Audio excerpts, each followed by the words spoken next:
The security officer's hand gripped her arm. Airport cameras captured everything.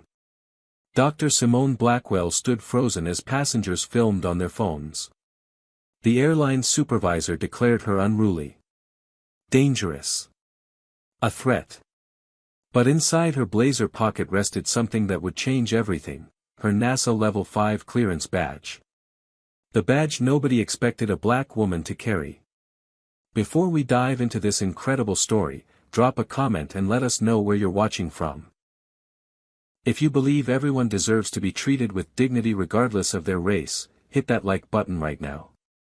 And don't forget to subscribe because stories like this need to be heard. Trust me, what happens next will leave you absolutely speechless.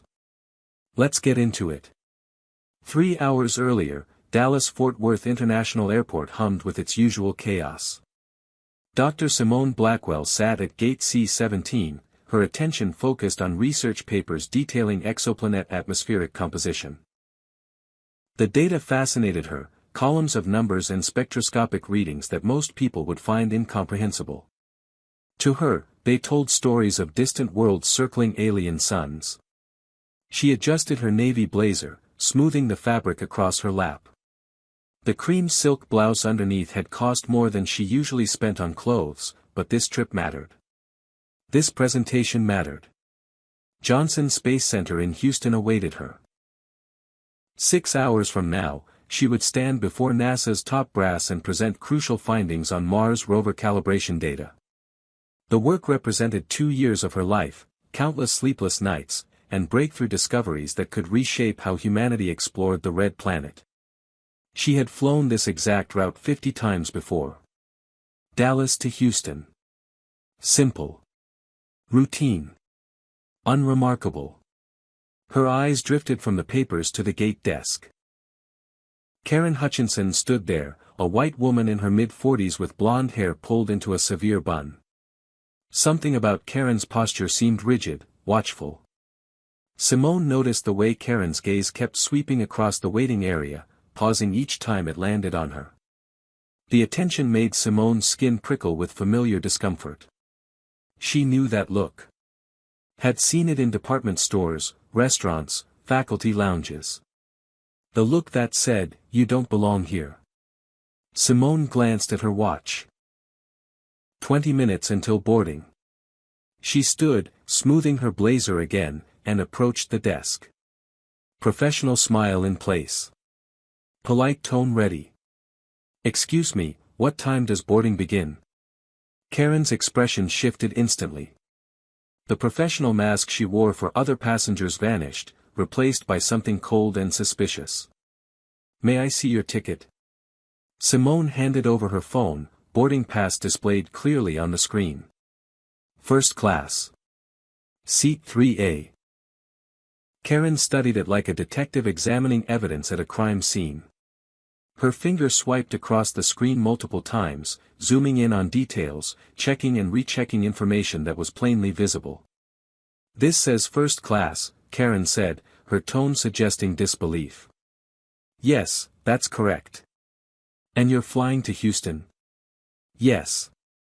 Simone kept her voice level, refusing to show irritation. Karen handed back the phone with obvious reluctance. "Boarding begins in 20 minutes.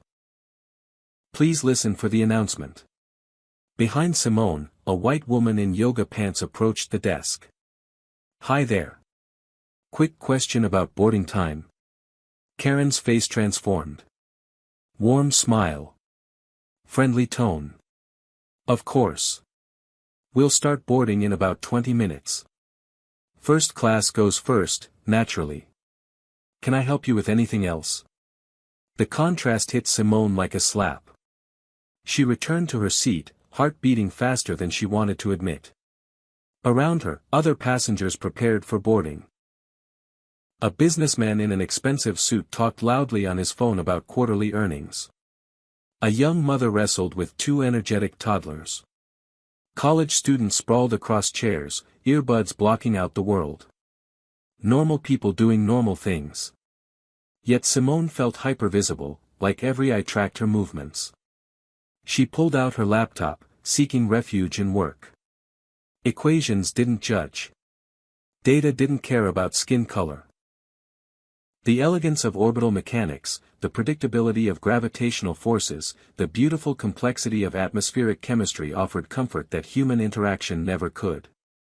Her grandmother's words echoed in her mind, warnings issued decades ago but still relevant today. Baby girl, the world won't always see your brilliance. Sometimes all they see is your blackness. You've got to be twice as good to get half as far. Simone had internalized that lesson young. Valedictorian in high school. Full scholarship to MIT. Doctorate in astrophysics by 28. Published in Nature, Science, the Astrophysical Journal. Awards, accolades, achievements that should speak for themselves. Yet here she sat, being watched like a criminal for the offense of existing in an airport while black. From the corner of her eye, she saw Karen lean toward another gate agent, whispering urgently. Both women glanced in her direction. The second agent, younger with brown hair, looked uncertain but nodded along. Simone pretended not to notice, eyes fixed on her screen. Inside, exhaustion settled over her like a heavy blanket. Not physical tiredness, but the soul-deep weariness of constantly having to prove her humanity, her competence, her right to occupy space. The overhead speaker crackled to life.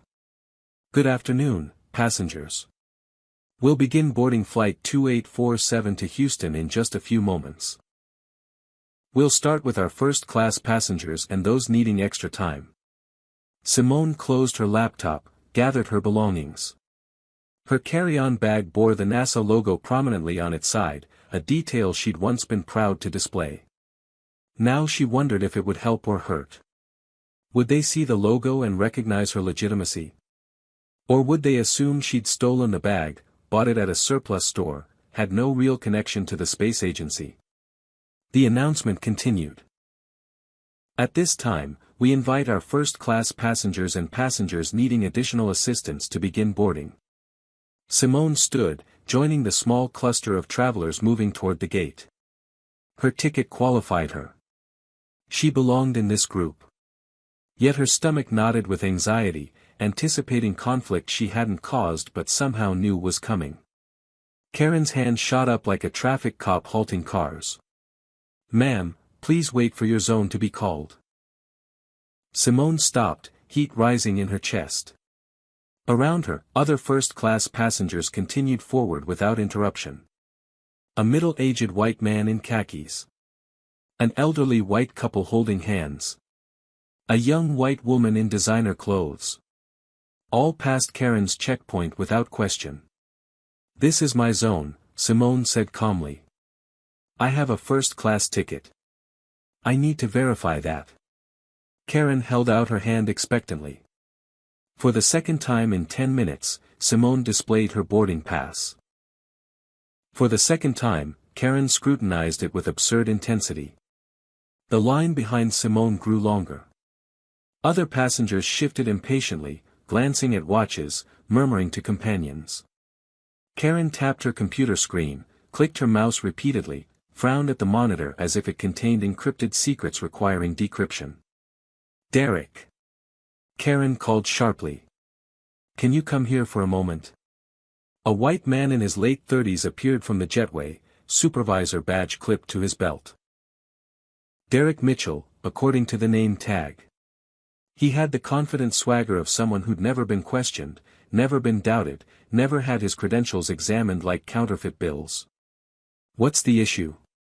This passenger says she has first class, but I want you to verify before I let her board. Derek took Simone's phone, studying the boarding pass with the same excessive scrutiny Karen had applied. Behind Simone, the elderly white couple who'd breezed past earlier now boarded the plane. The young designer-clad woman followed. The businessman with his loud phone voice. All waved through without a second glance. Only Simone stood trapped in this absurd security theater, her legitimacy questioned for reasons everyone present understood but nobody would name. The ticket appears valid, Derek finally admitted, his tone suggesting disappointment. May I board now? Simone kept her voice steady, professional. Never give them ammunition. Never let them say you were aggressive, hostile, difficult. Derek handed back her phone. No apology. No acknowledgement of the delay, the humiliation, the obvious disparity in treatment. Go ahead.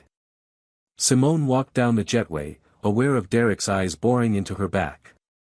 Her hands trembled slightly. She clutched her carry-on handle tighter, using the physical sensation to ground herself.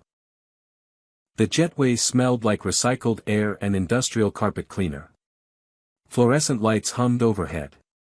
Each step felt heavy, weighted with the knowledge that this was only the beginning.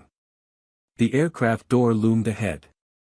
Inside, flight attendant Paula Jenkins greeted boarding passengers with practiced warmth.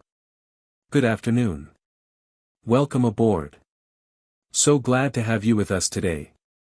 Her smile stretched wide for the elderly couple, for the businessmen, for everyone. Then Simone reached the entrance. Paula's smile evaporated like water on hot pavement. Her expression went blank, then skeptical. Excuse me, what seat are you looking for? 3A. Simone pointed to the window seat in the third row. May I see your boarding pass again? Again. Always again. Simone showed the pass for the third time since arriving at the gate. Paula examined it with theatrical suspicion, eyes narrowing, lips pursing. And can I see your identification? Around them, passengers streamed past. Not one other person was asked for ID. Not the businessman now settling into 2D. Not the young woman arranging shopping bags in the overhead bin. Just Simone. Just the black woman who apparently needed extra verification that she belonged in first class. Simone produced her driver's license. Paula compared the photo to Simone's face with forensic intensity, as if searching for evidence of disguise or deception. Finally, reluctantly, she handed it back. You're in 3A. Yes.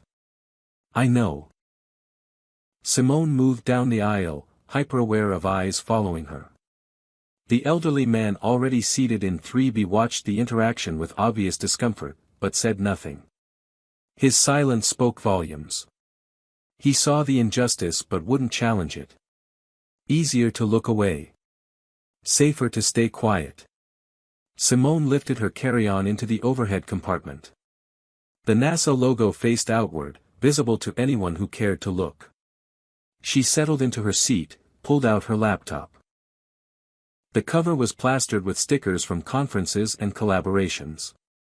International Astronomical Union Annual Meeting. SpaceX Partnership Summit. MIT Alumni Association. American Physical Society. Each sticker represented achievement, recognition, belonging in spaces that pushed the boundaries of human knowledge. Paula appeared beside her seat, hovering. What do you do for a living? The question landed like an accusation.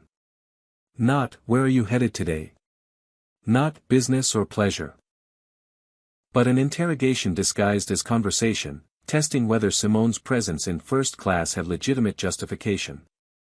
I'm an astrophysicist. I do research. Paula's eyebrows rose in theatrical disbelief. Her expression said clearly, sure you are. That's interesting, she said, in a tone that conveyed the opposite. I'll be keeping a close eye on this section of the cabin today. A threat dressed up as customer service. Simone felt her jaw tighten but kept her expression neutral. Paula retreated to the galley. Simone opened her laptop, desperate for the comfort of her work. Data sets loaded on screen. Spectroscopic analysis of Martian atmospheric composition. Calibration algorithms for rover sensors. Beautiful, logical, rational science that made sense in ways human behavior never did. Other first-class passengers received champagne in plastic flutes. Paula moved down the aisle with her tray, offering drinks with warm smiles. She skipped row 3 entirely, as if Simone had become invisible. The deliberate snub would have been funny if it wasn't so dehumanizing. Across the aisle in 4C, a young white woman with pink streaks in her hair watched the interactions with increasing alarm. She pulled out her phone, angled it carefully, and began recording. Simone noticed but said nothing. Documentation mattered. Witnesses mattered. If this situation escalated, she wanted evidence that she'd done nothing wrong. The plane pushed back from the gate. Engines whined to life. The safety demonstration began, flight attendants performing their choreographed routine. Simone had seen it hundreds of times. Seat belts. Oxygen masks. Emergency exits. She could recite the script from memory. Her attention stayed fixed on her laptop screen, reviewing slides for tomorrow's presentation. Charts showing atmospheric pressure variations. Graphs mapping sensor accuracy improvements. This work represented everything she'd worked for, everything she'd sacrificed to achieve. Paula rushed down the aisle suddenly, stopping beside Simone's seat. "Ma'am, electronic devices must be stowed immediately." Simone looked up. "Laptop mode is permitted during taxi on this aircraft model. It's in the safety regulations." Paula's face flushed red. "I need you to comply with crew instructions now." In seat 5D, a white man openly used his laptop, reviewing what looked like a legal brief. Paula didn't glance his direction. Her focus remained locked on Simone with laser intensity. The double standard was blatant, undeniable, documented by the young woman still filming across the aisle. Simone closed her laptop slowly, deliberately. No sudden movements. Nothing that could be misinterpreted as aggression. She stored the computer in the seat pocket ahead of her. "Is there anything else?" Paula didn't answer. She marched to the galley, grabbed the intercom phone, and spoke urgently in low tones. Simone couldn't hear the words but recognized the body language. Alarm. Complaint. Escalation. The captain's voice came over the speaker. "Flight attendants, please come to the cockpit."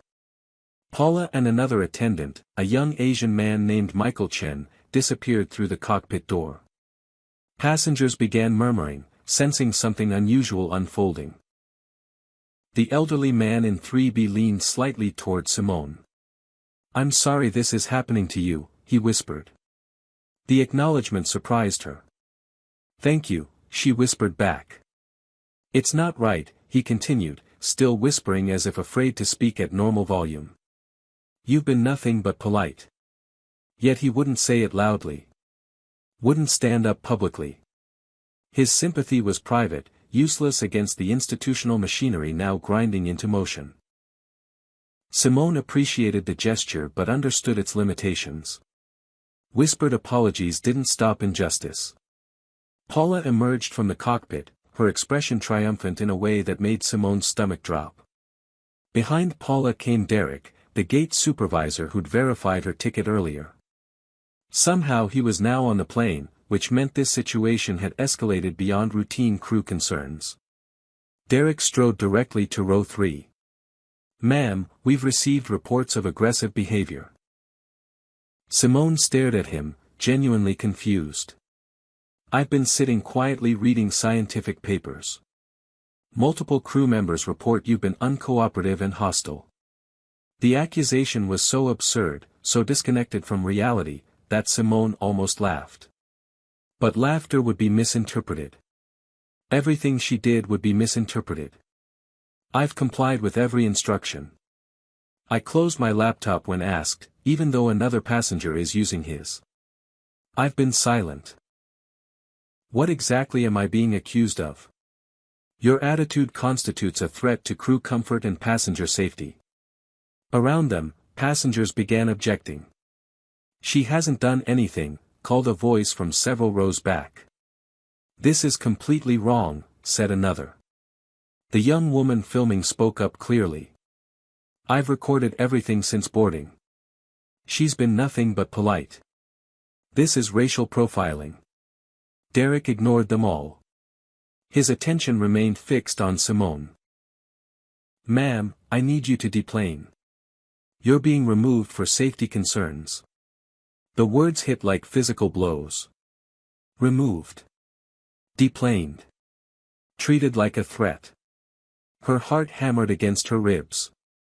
This couldn't be happening. She'd done nothing wrong. Absolutely nothing. On what grounds? I haven't violated any regulations. I've shown every document you've requested. I've followed every instruction. Your attitude toward crew members constitutes a violation of our conduct policy. My attitude? Simone heard her voice rising and forced it back down. Stay calm. Don't give them the angry black woman stereotype they're looking for. I've barely spoken. I've been sitting here preparing for work. You've harassed me since I approached the gate, and now you're criminalizing my existence. Derek signaled toward the aircraft door. 2 airport police officers appeared in the entrance, official and imposing in their uniforms. Passengers erupted in protest. This is disgusting. Somebody call the news. Are you seriously doing this? Let her fly. Phones emerged from pockets and bags. Multiple passengers filmed now, documenting everything.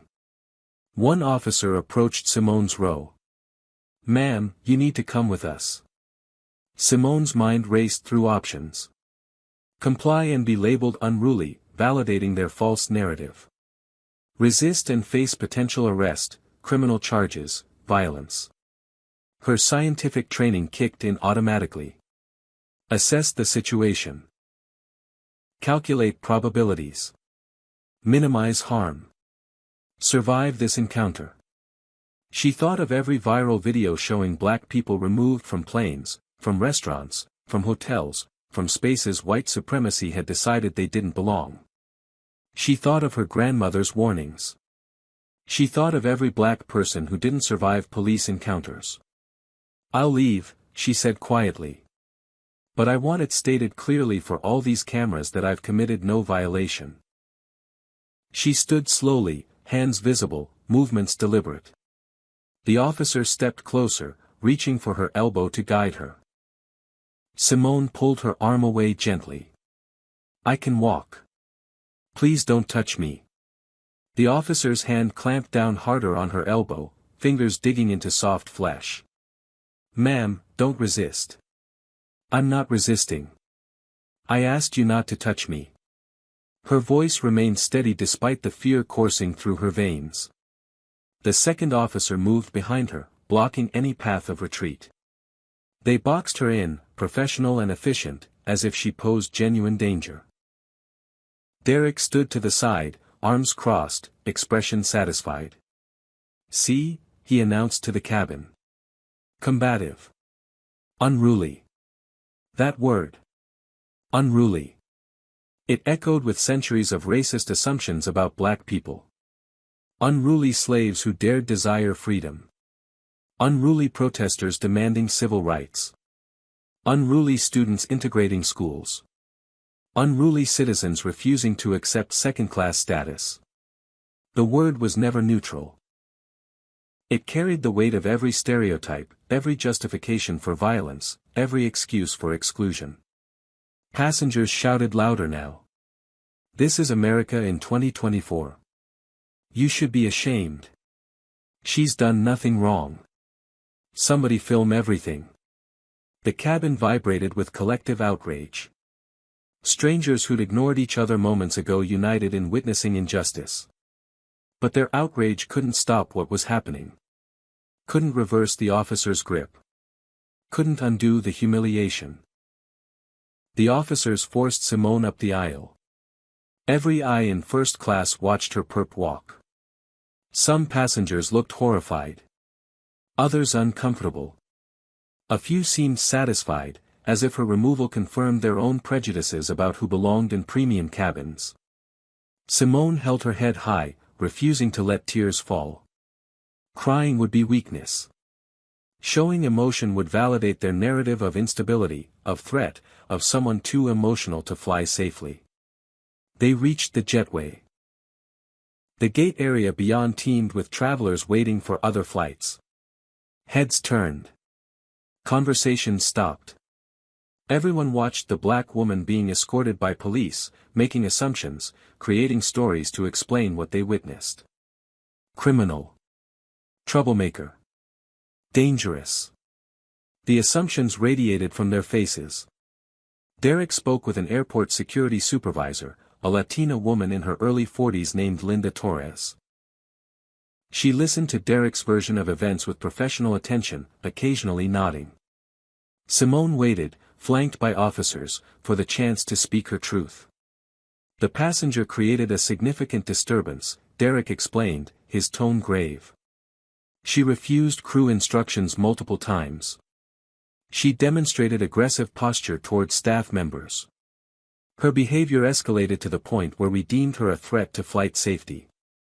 Each sentence was a lie wrapped in official language. Refused instructions. She'd complied with everything. Aggressive posture. She'd sat quietly reading. Threat to safety. She was a scientist reviewing research papers. But Derek spoke with the authority society granted him, and his lies carried weight because of it. Linda turned to Simone.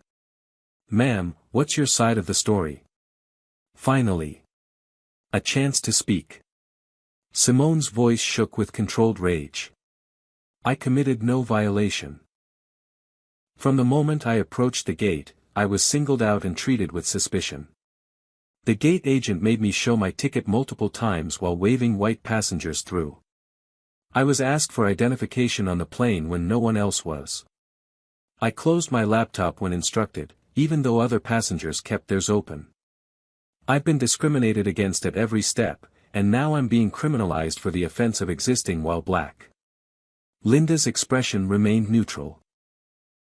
"Do you have identification?" Simone produced her driver's license and credit cards. Linda examined each one carefully. "What brings you to Houston?" "Work. I'm a scientist. I have a crucial presentation tomorrow morning at 9. Derek scoffed audibly. The sound dripped with contempt and disbelief. "Right. A scientist." That sneer crystallized everything. He couldn't imagine a black woman as a scientist. His worldview didn't allow space for black excellence, black achievement, black people in positions of expertise and authority. To him, her claim was obviously false, a lie told by someone trying to seem more important than she was. The assumption was automatic, unconscious, deadly in its impact. More airport security personnel arrived. The situation grew, attracted attention, became a scene. Travelers from nearby gates drifted closer, phones out, filming. Someone in the growing crowd yelled, "She works for NASA. Check her bag. It has the logo." Simone felt a flicker of something. Not quite hope. Maybe vindication approaching. Her carry-on still sat on the plane, but the NASA logo had been visible during boarding. Witnesses had seen it. Linda looked uncertain now, caught between following protocol and sensing something deeply wrong unfolding. "Is that true? Do you work for NASA?" This was the moment. Simone could reveal her credentials now, could pull out the badge that would change everything. But part of her wanted to let this play out further. Wanted to expose the full extent of their discrimination. Wanted evidence so clear that no one could deny what had happened. "Yes," she said simply. Derek laughed, harsh and mocking. "Sure she does. And I'm an astronaut. Lady, whatever game you're playing, it's not working." Linda wavered. Her training said follow procedure, investigate complaints, trust crew reports. But her instincts clearly screamed that something wasn't right here. "Ma'am, I need to search your bag. Are you willing to consent to that?" Simone understood the subtext. Refusing would seem suspicious, would give them ammunition. Consenting meant potential violation of her belongings but also potential vindication. "Am I being detained? Am I under arrest? What specific law have I broken?" "We're investigating a complaint from airline personnel." "Then yes. You may search my bag. I have absolutely nothing to hide. Simone paused, then added, I want it noted that I'm consenting to this search freely and that I've asked repeatedly what rules I've allegedly violated without receiving a clear answer. Linda nodded to one of the officers. Go retrieve her carry-on from the aircraft. They waited in tense silence. The crowd grew larger. Someone live-streamed on TikTok. Another person tweeted updates. The digital documentation multiplied by the second, ensuring this moment would outlive the immediate encounter. Future historians of American racism would have abundant evidence. Derek shifted his weight, looking less certain now. Karen appeared from somewhere, summoned by someone. She took in the scene with wide eyes. Paula stood in the aircraft doorway, watching. All the key players assembled for the revelation about to unfold. The officer returned carrying Simone's bag. He handed it to Linda. She set it on a nearby counter and unzipped it carefully. Linda removed items one by one, placing each on the counter with deliberate care. First came the laptop, sleek and professional. Then a tablet in a protective case. A folder containing research papers, pages dense with equations and graphs. Linda opened the folder, scanning the contents. Her eyebrows rose slightly. She pulled out a lanyard with a badge attached. Conference identification, Dr. Simone Blackwell, lead astrophysicist, Exoplanet Research Division. Linda read it once, then again, more slowly. Her expression shifted from neutral to confused to concerned. Next came another folder, this one marked in red letters, Confidential, NASA JSC Mars 2025 Mission Brief. Linda didn't open it, respecting the security classification. But the NASA seal was clearly visible on the cover, official and impossible to fake convincingly. A badge holder emerged from a side pocket. American Astronomical Society Lifetime Achievement Award recipient. The badge listed publications, honors, academic credentials. Linda studied it carefully, holding it up to the light to check for authenticity markers. Finally, a letter on official NASA letterhead. Linda unfolded it, read silently. The letter confirmed Dr. Simone Blackwell's presentation scheduled for 9 tomorrow morning at Johnson Space Center. It outlined the importance of her research, the security clearance required to attend the meeting, the classified nature of the Mars mission data she'd be discussing. Linda's face had gone pale. She looked up at Simone, then at Derek, then back at Simone. The realization of what had happened, what was still happening, crashed over her features like a wave. She'd been part of humiliating a distinguished scientist, a federal contractor with top security clearance, someone whose work literally advanced human space exploration. Derek grabbed the conference badge from Linda's hands. Could be fake. Anyone can print these things. You can buy NASA merchandise online. The young woman who'd been filming since boarding stepped forward. I looked her up. Dr. Simone Blackwell. Doctorate from MIT. 23 publications in peer-reviewed journals. Her most recent paper in Nature had over 500 citations. She's the real deal. She held up her phone, showing Simone's faculty profile from a university website, complete with photo, CV, list of achievements spanning multiple screens. Other passengers crowded closer, looking at the evidence spreading across the counter. Someone else pulled up Simone's Google Scholar profile, showing her H-index and publication record. Another found her NASA bio page, official and verified. The digital trail of her accomplishments was extensive, public, impossible to fake. Derek's face drained of color, but he doubled down desperately. Doesn't matter what her job is. Her behavior on the aircraft was unacceptable. She was argumentative, she refused direct instructions, she displayed aggressive body language toward crew members. Lies, someone in the crowd shouted. Others joined in. We saw everything. She was perfectly polite. This is disgusting. The woman with the video pushed forward. I have the entire interaction recorded from the moment she boarded. She did absolutely nothing wrong. Nothing. Your crew profiled her, harassed her, and when she stayed calm and composed, you escalated because you couldn't handle a black woman who wouldn't act subservient. Linda held up her hands, trying to restore order. Dr. Blackwell, do you have any other credentials with you? Here it was. The moment of full revelation. Simone reached slowly into her blazer's inside pocket, moving with deliberate care. Her fingers closed around the lanyard she kept there always, the one that granted her access to facilities most Americans would never see. She pulled it out, letting it dangle in the fluorescent light. A collective gasp rippled through the watching crowd. The badge gleamed with official authenticity. NASA Level 5 security clearance. The highest classification available to civilian contractors. Photo identification matched Simone's face perfectly. Holographic seals caught the light, proving authenticity. Access codes were printed in microtext along the bottom edge.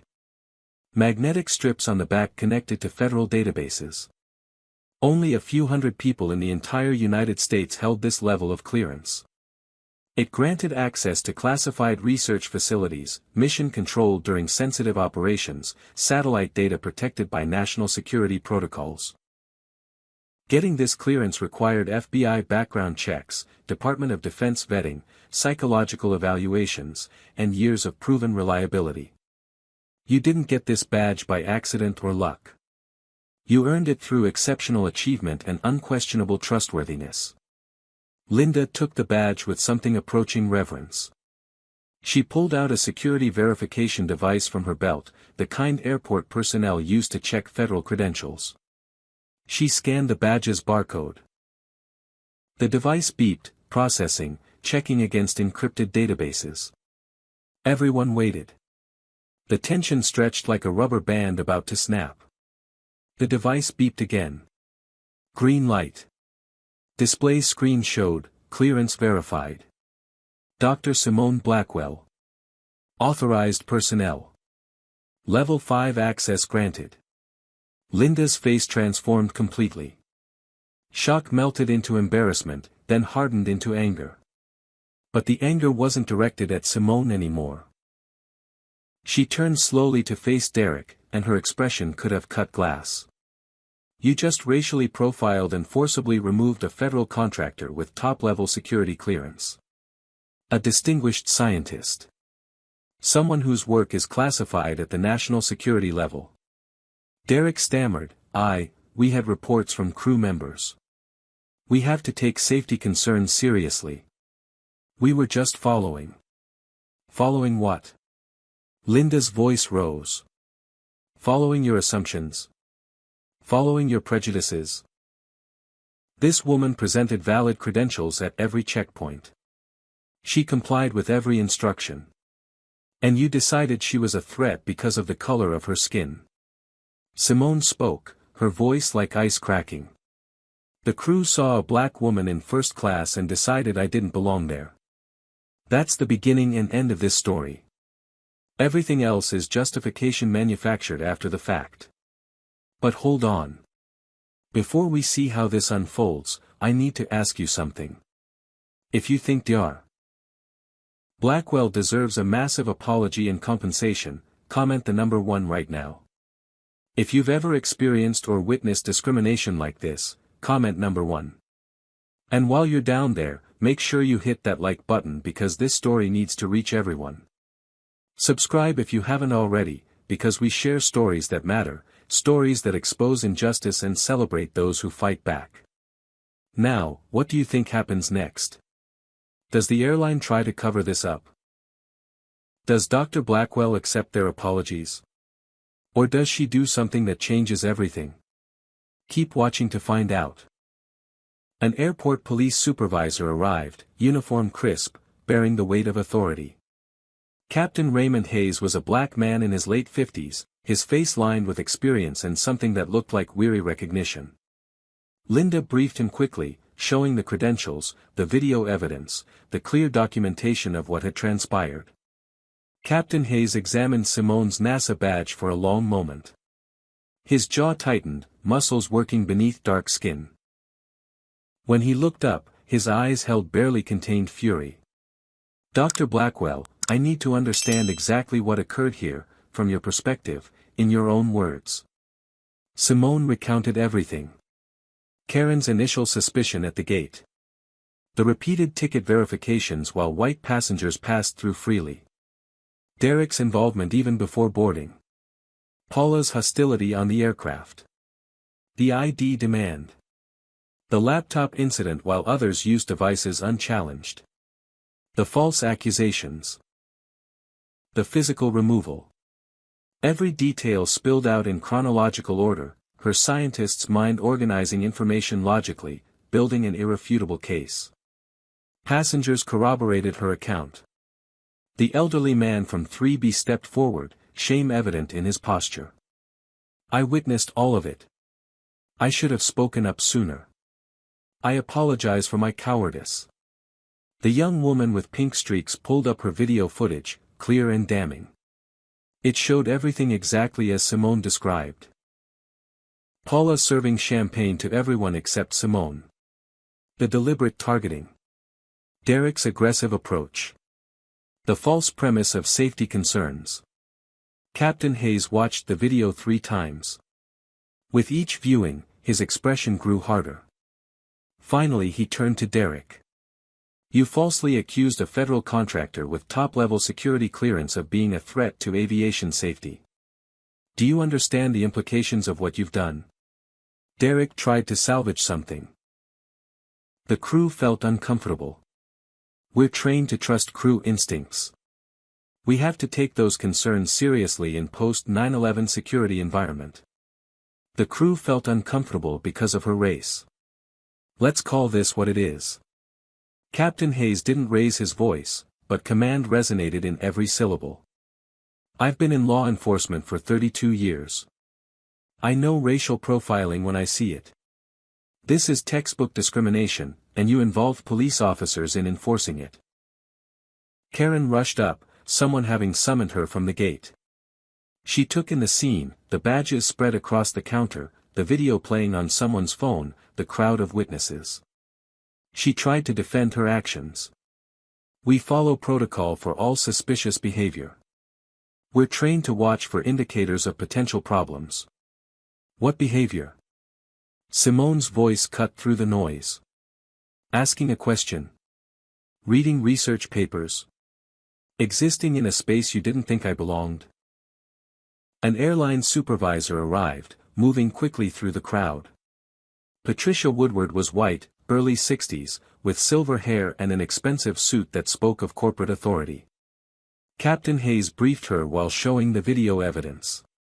Patricia's expression morphed through several stages: confusion, then comprehension, then horror, then barely suppressed rage at her own employees.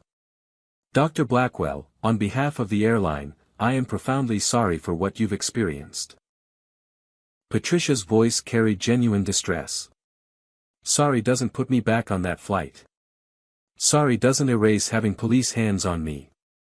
Sorry doesn't undo hundreds of people watching me be treated like a criminal." Simone paused, gathering her thoughts. "Sorry doesn't change the fact that this happens every single day to black people who don't have NASA badges to prove their worth." Patricia nodded slowly. "You're absolutely right. We will make this right." "How?" "By sending employees to diversity training they'll resent and ignore. By issuing a statement full of empty promises." "How exactly do you make this right?" Simone wasn't yelling, but her words landed with precision. "We'll investigate thoroughly. There will be consequences for staff involved. We'll arrange immediate accommodation on the next available flight, upgrade your return ticket, provide full refund and compensation. I need to be in Houston in 6 hours for a presentation that could determine the success of Mars rover atmospheric analysis. Your next flight lands at 8:30 tomorrow morning. That gives me 30 minutes to reach Johnson Space Center, which is 45 minutes from the airport. Your solution doesn't solve my problem." The elderly man from 3B spoke up again. I'm Theodore Walsh. I'm a retired federal judge. Dr. Blackwell, if you need a witness for any legal action, I'll testify to everything I saw. His voice grew stronger. I'm ashamed I didn't speak up sooner. But I'm speaking up now. Other passengers added their names, offering to provide statements, share their video footage, support her however needed. Strangers united by witnessing injustice, finally finding courage to stand against it. The collective support was touching, but Simone felt the bitterness of knowing it came too late to prevent her humiliation. A young black woman wearing an airport employee uniform stood at the edge of the crowd, tears streaming down her face. She made eye contact with Simone, and in that look past understanding that needed no words. This could have been her. This could be her someday. Every black person watching understood the randomness of who gets targeted, who escapes, who survives encounters with authorities trained to see threat in melanin. Captain Hayes made a decision. Dr. Blackwell, I can drive you to Houston personally. It's 4 hours. We'd get you there by midnight. You'd have time to rest before your presentation. The offer was kind, generous even. But Simone shook her head. Thank you, Captain Hayes. Truly. But I need to handle this my own way. Patricia jumped in. We can arrange a private charter. Small jet, direct to Houston, can leave within 90 minutes. We'll cover all costs. It's the absolute least we can do. Simone considered. A charter would get her there faster than driving, with more comfort and privacy than a commercial flight. Fine. Arrange it. But this isn't over. Not by a long shot. I understand completely. Patricia turned to Derek and Karen. You're both suspended immediately, effective now. Gather your belongings and leave the terminal. You'll receive formal notice of termination proceedings within 24 hours. Derek's face went red. You can't fire me for following safety protocols. I can and will fire you for racial discrimination. Security will escort you out. Patricia's voice left no room for argument.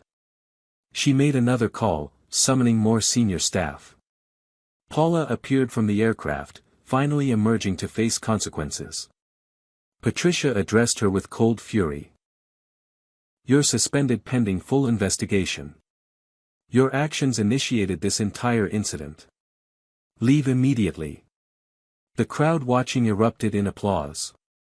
Justice, however incomplete, was being served publicly.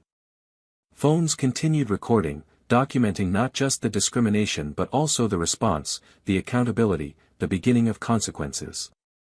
Yet Simone felt no triumph. Only exhaustion. Getting bigots fired didn't change the system that hired them, trained them, empowered them. One incident resolved didn't prevent the next 100.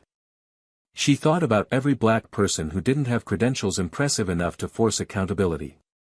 What happened to them? Who stood up for them? Who even noticed? While arrangements proceeded for Simone's charter flight, the digital world exploded. Video footage hit Twitter within minutes of the confrontation. Instagram stories spread the clips across networks. TikTok users duet the videos with reactions ranging from outrage to weary recognition. Reddit threads dissected every moment. Within 30 minutes, hashtags began trending, #FlyingWhileBlack, #NASA Scientist, #Justice for Dr. Blackwell, #Airline Racism. The algorithm god smiled, or perhaps wept. The story achieved what social media strategists call virality. Not the fun kind, with dancing or jokes, but the kind that exposes raw wounds in American society. Millions of people watched a distinguished scientist be treated like a criminal. Millions of people saw the badge reveal, the collective gasp, the moment when assumptions shattered against reality. News outlets picked up the story with stunning speed. Local Houston stations sent crews to both airports. National networks interrupted regular programming. CNN, MSNBC, Fox News, all covered it from their particular angles.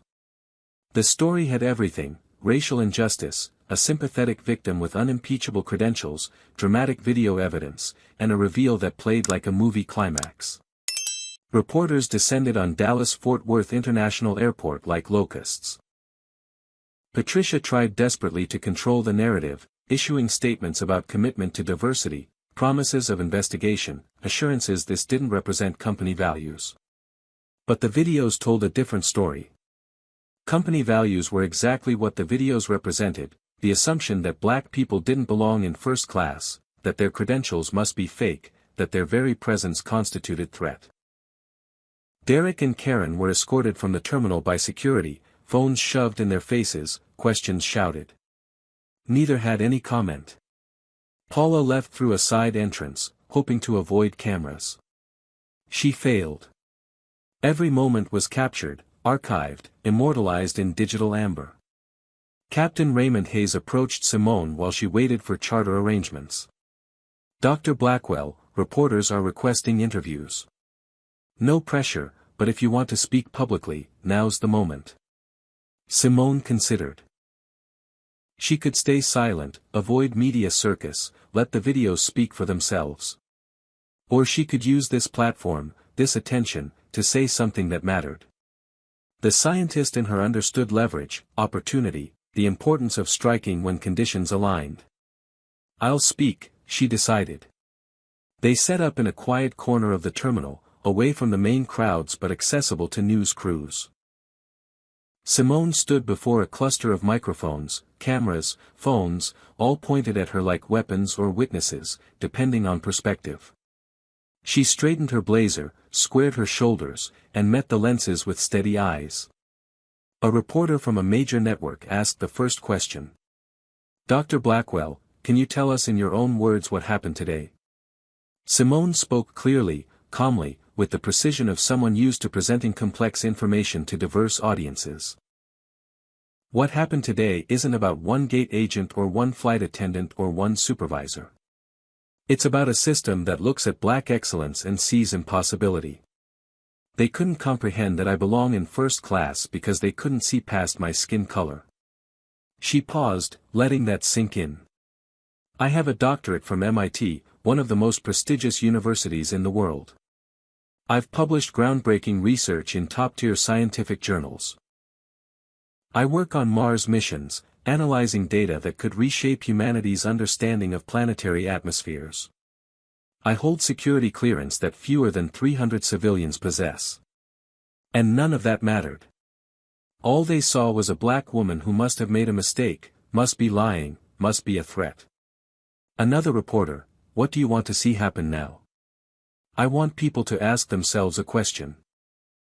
How many black people are removed from flights, from hotels, from stores, from spaces white supremacy has decided they don't belong, who don't have NASA badges to prove their worth? What happens to them? Where's the justice for people whose credentials aren't impressive enough to force accountability?" Simone's voice grew more passionate. "This is about every black professional told they don't fit the image of success. Every black parent traveling with children and treated like a threat.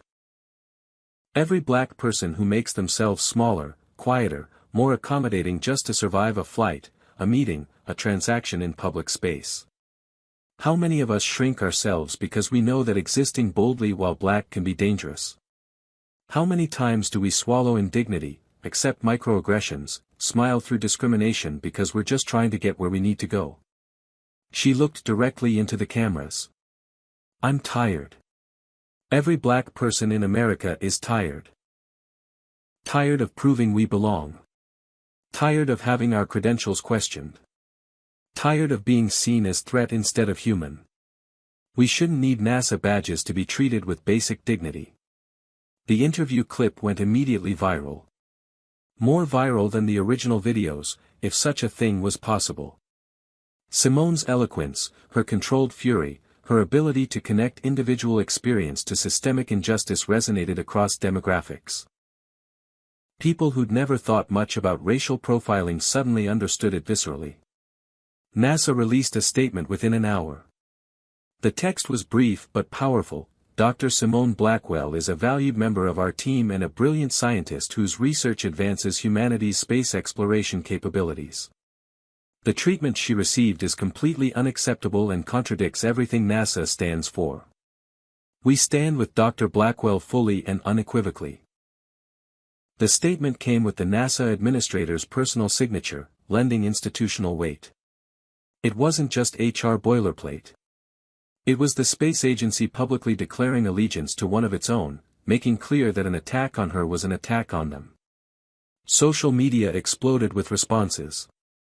The hashtag #BlackInSTM hashtag trended as scientists of color shared their stories, their credentials, their experiences of having expertise questioned and humanity denied. Photos flooded timelines. Black physicists in lab coats, black engineers at test sites, black mathematicians at whiteboards, black researchers holding awards. Each photo captioned with some variation of, "We are here. We belong. We always have." The airline stock price dropped 3% in after-hours trading. Shareholders noticed when brand reputation took hits this severe. Congressional representatives tweeted about investigating systemic discrimination in aviation. The NAACP announced formal complaints to federal authorities. Civil rights organizations saw an opportunity to push for real policy changes. Simone's phone vibrated constantly. Texts from colleagues expressing support. Emails from former professors. Messages from NASA administrators. Calls from journalists. Friend requests from strangers. Marriage proposals from weirdos. The full spectrum of internet attention. Her mother called. "Baby, I saw the news. Are you okay?"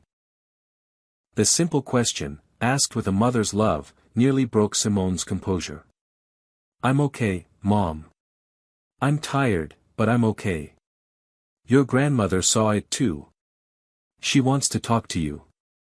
Her grandmother Ruth, 87 years old, who'd lived through Jim Crow and segregation and the civil rights movement.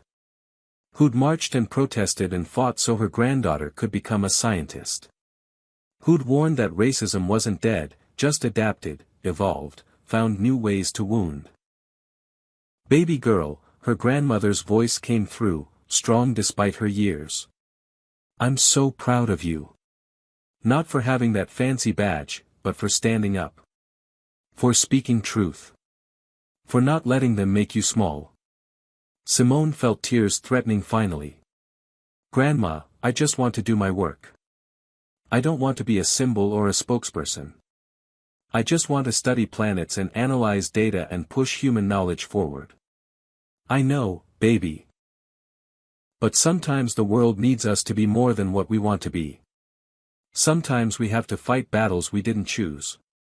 That's the price we pay for being black and excellent in a world that wants us to be neither." The words settled over Simone like a heavy blanket. True and unfair in equal measure. Patricia appeared with a tablet showing charter flight details. "Dr. Blackwell, your plane is ready. It's at the private terminal, separate entrance. We've arranged transportation directly there. You can avoid the media circus if you'd like." Simone nodded. Enough public speaking for one day. The charter represented luxury she'd never experienced, but the circumstances robbed it of joy.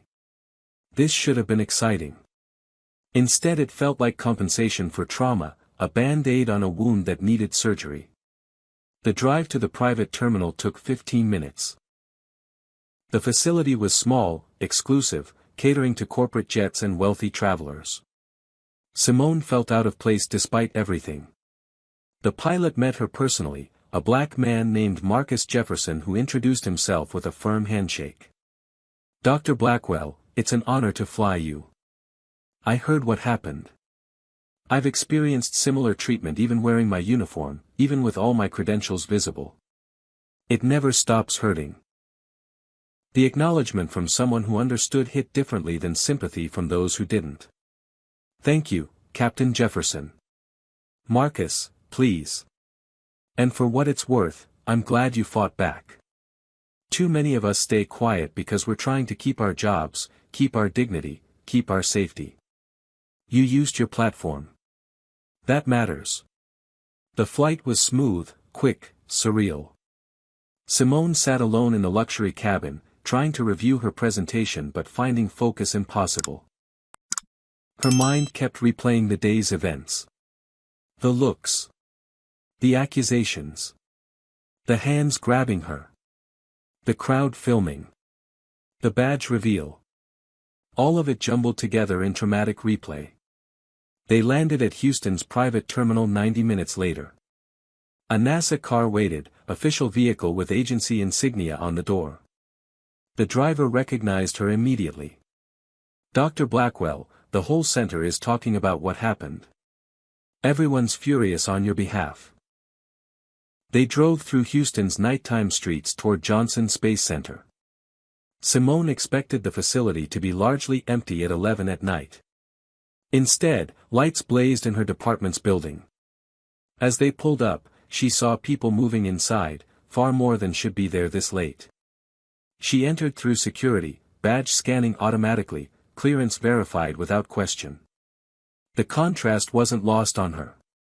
Here, her credentials opened doors. Here, her expertise was recognized. Here, she belonged without needing to prove anything. The building lobby was full of colleagues, junior researchers, graduate students, administrative staff. When they saw her, applause erupted spontaneously. Dr. Raymond Chen, her department head, approached with arms open. "Simone, we've got your back. All of us." People surrounded her, offering support, sharing their own stories of discrimination in professional settings. The younger scientists of color looked at her with something like awe and gratitude. One young black woman, a graduate student named Aisha, gripped Simone's hand. "Thank you for fighting. Thank you for speaking up. You made it possible for the rest of us to be heard." They convened an impromptu meeting in the main conference room. Discussions ranged from how NASA should respond institutionally to personal experiences of racism in STEM fields. Simone listened more than spoke, exhausted but moved by the collective solidarity. She worked until 3 in the morning, perfecting her presentation, reviewing data, ensuring everything was flawless. The Mars rover atmospheric sensor calibration research represented 2 years of intensive work. The findings could revolutionize how rovers detected potential biosignatures, organic compounds, evidence of past or present life. This mattered. This was why she'd endured everything else. To push human knowledge forward, to explore the cosmos, to answer questions no one had answered before. Morning arrived with brutal efficiency. Simone showered in the facility's locker room, changed into spare clothes she kept in her office, drank coffee that tasted like battery acid. She felt hollowed out, running on fumes and determination. The presentation auditorium was packed beyond capacity. Word had spread. People stood along walls, sat on floors, filled every available space. They'd come to support her, to witness what happened next, to be part of something that felt larger than one scientific presentation. She walked to the podium. The room fell silent. Simone looked out at hundreds of faces, colleagues and administrators and engineers and scientists. "Before I begin, I want to say something. Yesterday's incident doesn't define me. This research defines me. The work defines me. Let's focus on the science." Then she launched into her presentation. Data filled screens. Graphs mapped atmospheric pressure variations on Mars. Charts compared sensor readings across different rover positions. Her findings were clear. The calibration system she developed improved detection accuracy by 42%. That improvement could mean the difference between finding biosignature compounds or missing them entirely. The audience followed along, asking technical questions, engaging with the research on its merits. For 50 minutes, Simone was just a scientist presenting groundbreaking work. Not a viral video victim. Not a symbol of racial injustice. Just Dr. Blackwell, doing what she did best. When she concluded, the standing ovation lasted 3 minutes. But this time, the applause was for her science, her mind, her contributions to humanity's Mars exploration program. Proving what she'd always known, her worth existed independent of anyone's recognition or denial. After the presentation, NASA's deputy administrator requested a private meeting. They discussed the incident, NASA's response, next steps. The agency wanted to support her however possible while respecting her autonomy. They offered counseling resources, legal assistance, time off if needed. Simone appreciated it all while knowing no institutional support could undo the violation she'd experienced. Her phone showed missed calls from the airline CEO. She returned the call during lunch.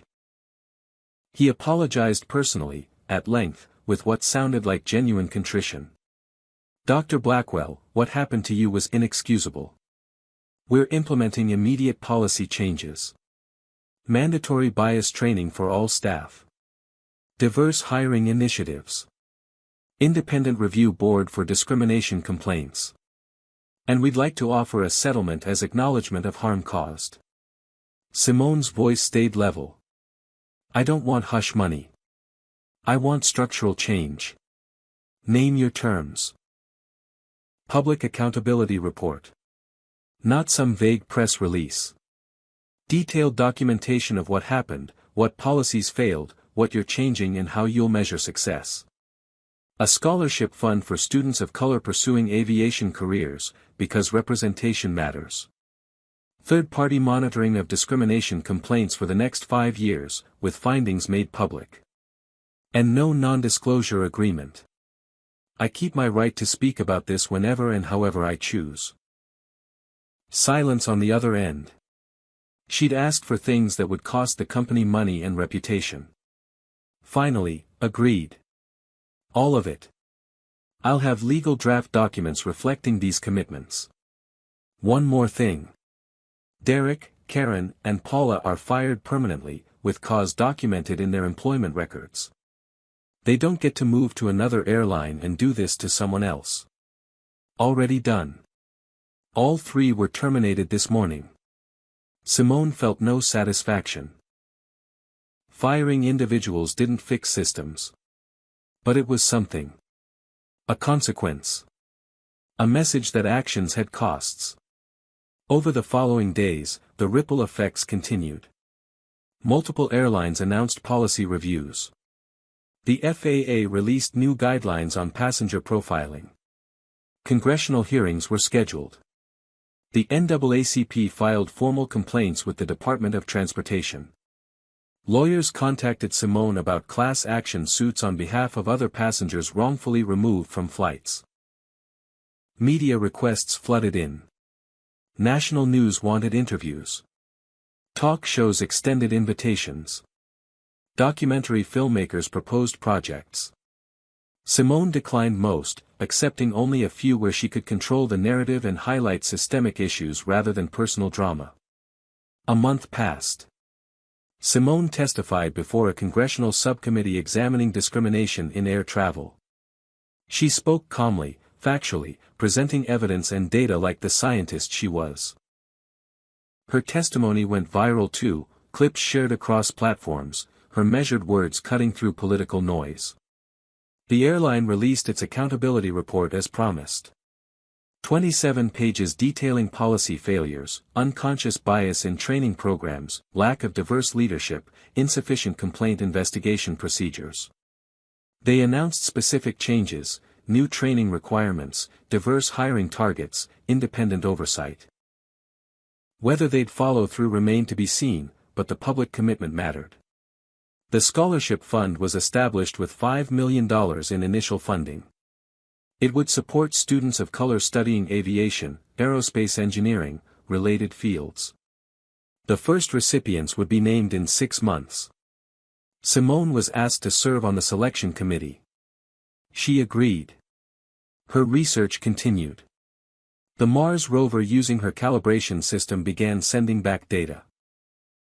Within weeks, it detected unusual atmospheric readings that could indicate ancient microbial activity.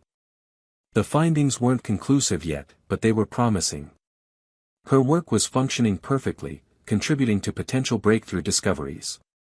This was who she was, a scientist, an explorer, someone pushing the boundaries of human knowledge. The airport incident was one moment in her life, not the defining story. But it mattered. It changed things. It opened doors for others who might have stayed silent. The National Science Board contacted her. The White House wanted to appoint her to the advisory committee. Another platform, another opportunity to create change from within institutional structures. She accepted. Her grandmother called frequently, checking in, offering wisdom earned across decades of fighting similar battles. "Baby girl, you're doing the work. Not just the space science, but the human work. Making the world better, making the road easier for those coming after. That's all any of us can do." 6 months after the incident, patterns had emerged. The video clips had been viewed over 100 million times across platforms. They'd become teaching tools in sociology classes, business ethics courses, diversity training programs. Simone's name was known far beyond scientific circles now. That fame came with burdens she hadn't sought but learned to carry. Speaking invitations arrived weekly. Universities wanted her for commencement speeches. Conferences requested keynotes. Organizations offered awards. She was selective, accepting only opportunities that aligned with her values and allowed her to amplify important messages. Each appearance she made clear, the focus should be systemic change, not individual heroism. The airline followed through on most commitments, though Simone and third-party monitors kept pressure on them. Bias training became mandatory quarterly instead of annually. Hiring practices shifted, with transparent targets and public reporting. The scholarship fund grew to $8 million. 5 students received inaugural awards, their stories featured in company materials. Derek, Karen, and Paula faced consequences beyond job loss. Derek was sued civilly by Simone for violation of civil rights. The case settled out of court with terms undisclosed, but Simone donated her entire settlement to civil rights organizations. Karen struggled to find new employment, her termination for discrimination following her through background checks. Paula issued a public apology video that seemed more concerned with her own reputation than genuine accountability. Captain Raymond Hayes became an unexpected ally. He reached out monthly, sharing stories about changes he'd witnessed in airport security culture. Progress was slow, uneven, incomplete. But it existed. His involvement reminded Simone that allies came from unexpected places, that change required coalition building across differences. Theodore Walsh, the retired judge who'd witnessed everything from Seat 3B, wrote an op-ed for the New York Times about moral courage and the cost of silence. He described his shame at not speaking up sooner, his determination to do better. The piece went viral too, sparking conversations about bystander responsibility and white complicity in racist systems. The young woman with pink streaks who'd filmed everything, whose name turned out to be Riley Chen, became an activist focused on documenting discrimination. She started an organization called Witness Project that trained people to safely record civil rights violations. Her original video of Simone's removal had empowered others to document injustices in their own communities. Scientific colleagues treated Simone with a mix of admiration and awkwardness. Some didn't know how to acknowledge what happened. Others brought it up constantly, as if her entire identity now centered on that one incident. She navigated the terrain carefully, asserting boundaries while appreciating genuine support. Younger scientists of color sought her mentorship. She met with them, shared advice, provided guidance. Many confessed their own experiences with discrimination in academic and professional settings.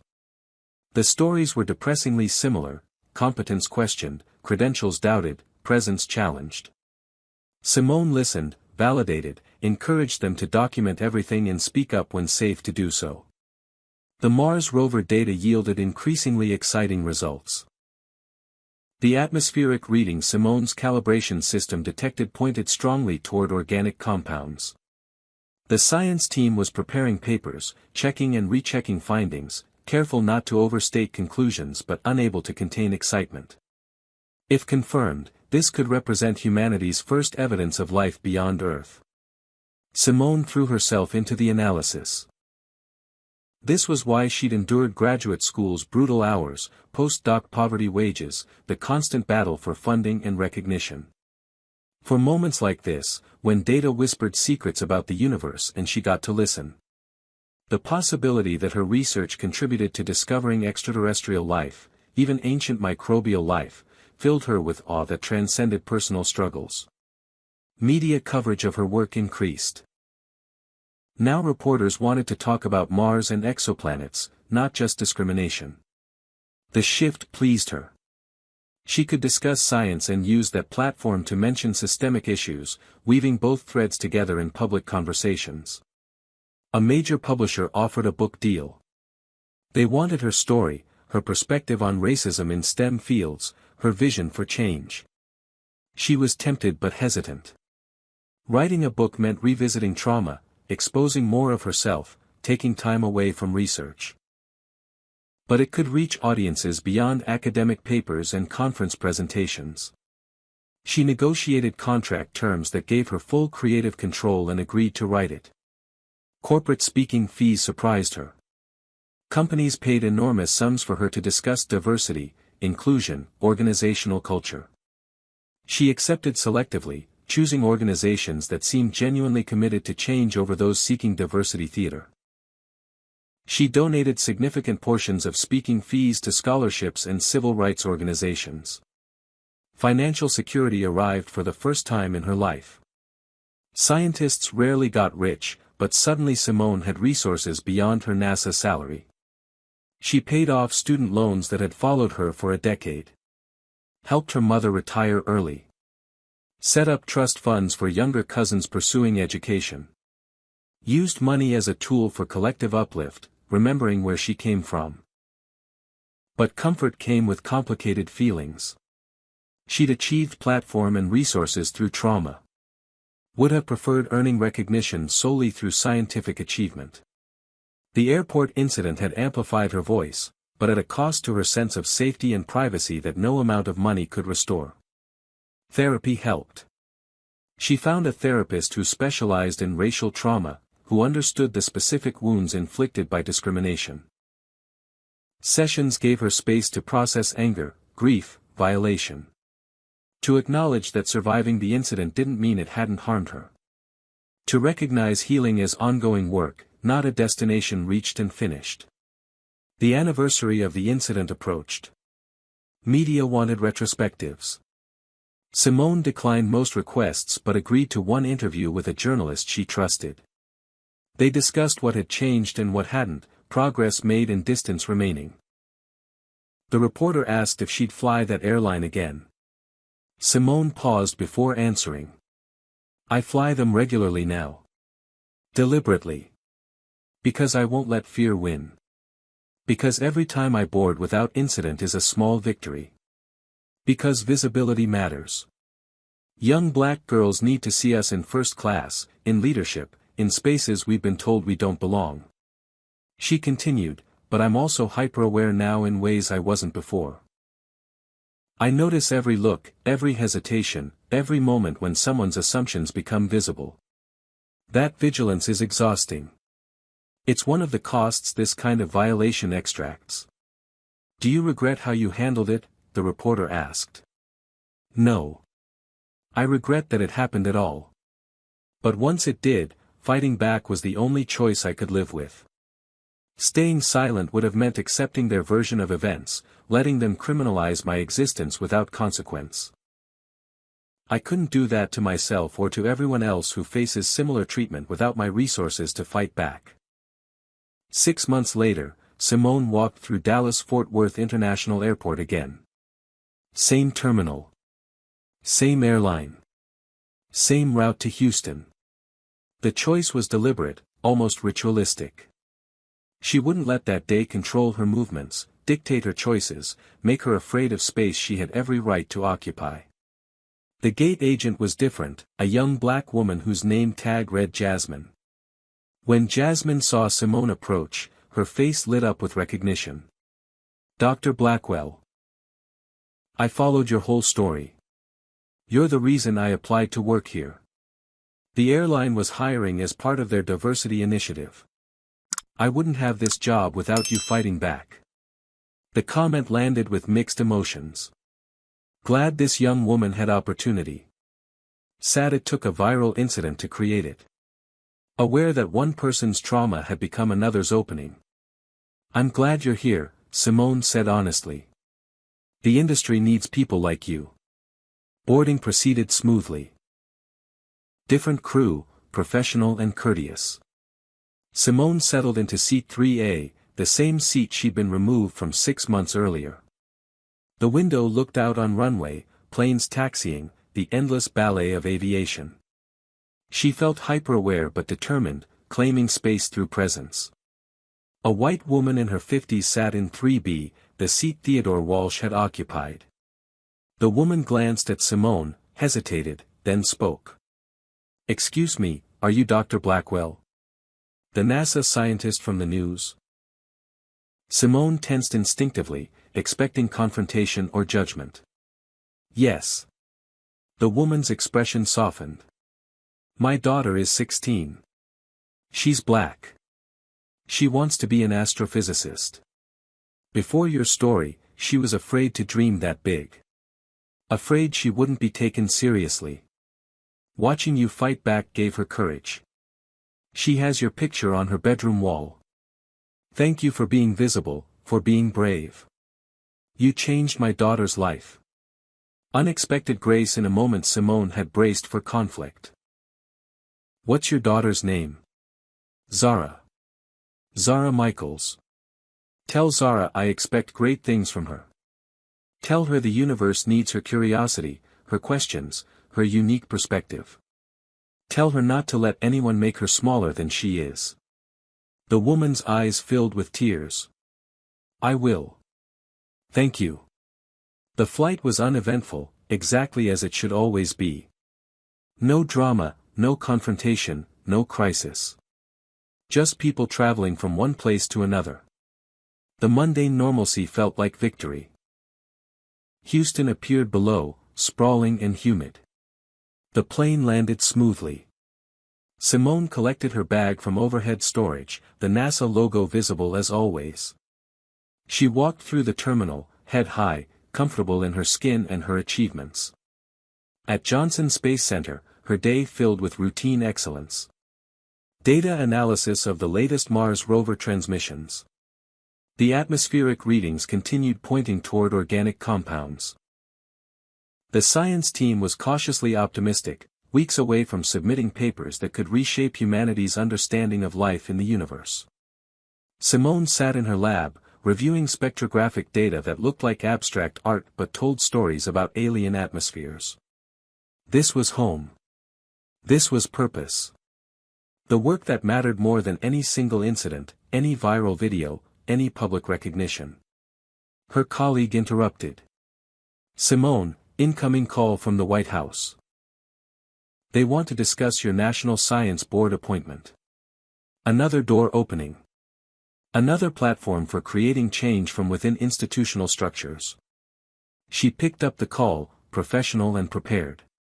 That evening, video chat with her grandmother became their weekly ritual. Ruth Blackwell appeared on screen, 87 years old, face lined with history and strength. "Baby girl, I've been thinking about your story all week." "What about it, Grandma?" "I lived through Jim Crow. Couldn't drink from whitewater fountains. Couldn't sit at lunch counters. Watched dogs and fire hoses turned on peaceful protesters. Watched friends beaten for demanding basic rights." Ruth paused, gathering thoughts.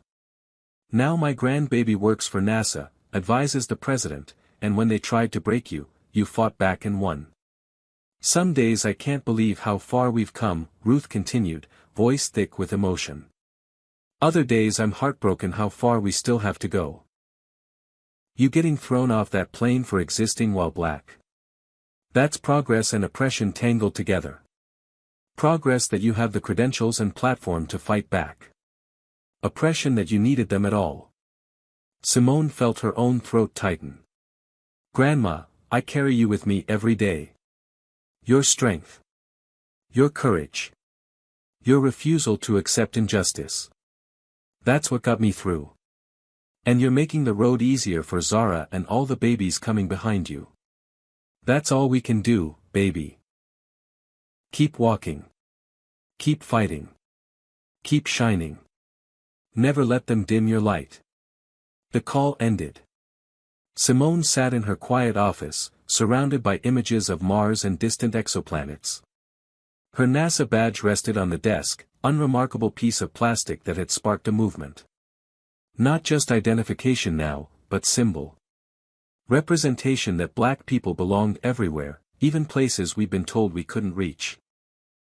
She opened her laptop to dozens of emails from young people of color asking for STEM advice, sharing their dreams, seeking encouragement.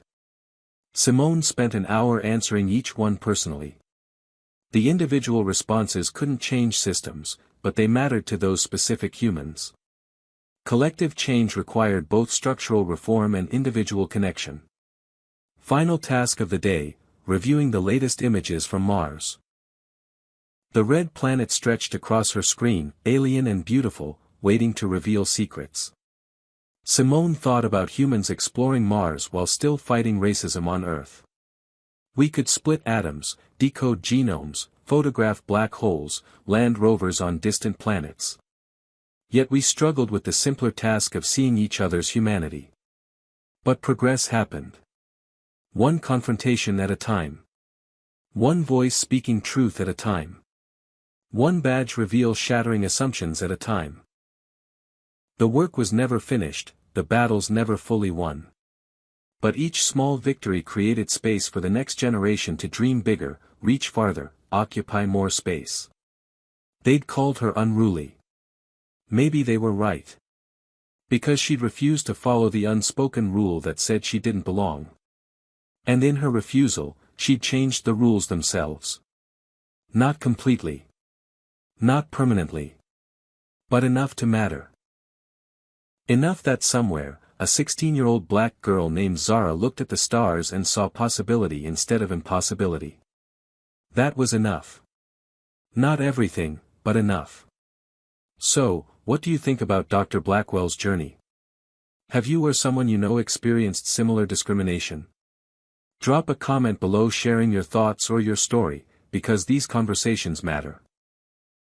If this story moved you, hit that like button and make sure you're subscribed so you never miss another story of people fighting back against injustice.